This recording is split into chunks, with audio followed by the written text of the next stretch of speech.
By a show of hands, how many are done with the winter and ready to rock into spring? And I want another group down in the comments section below or via email, wherever you'd like to send me the heads up.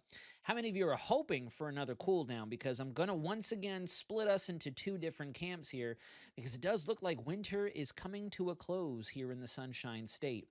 Right now, we've got some pretty gratuitous subtropical ridging settled in over the Gulf.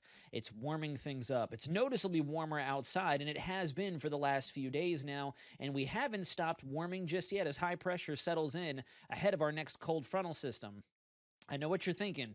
I'm kind of creating a conundrum here. Wait a minute, you're saying it's warming up ahead of a cold front, but if the cold front's coming, make it make sense, David. So while that system's going to rock through, because of all this additional warmth helping to change up the environment over the south after that Arctic blast, there's not going to be a whole lot of cool air to work with. So when that front comes through, I'm calling it more of a comfy front than it's a cold front. We are going to see temperatures come down a few degrees, but it's not going to be anything in the realm of what we went through as we welcomed in the month of February.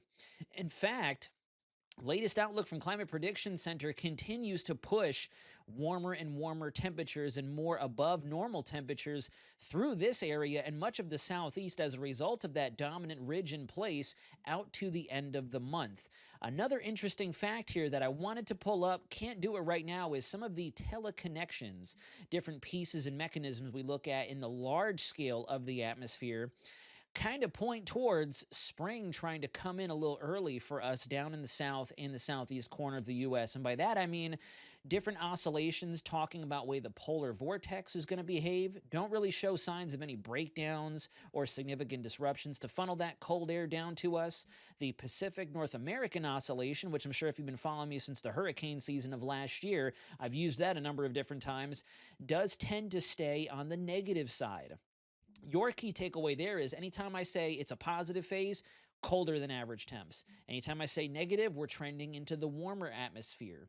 And then there's a few other ones out there from the Pacific through the North Atlantic that we also tend to look at when forecasting what the long range picture could look like if it'll be cooler, warmer, wintry, or spring, summerish.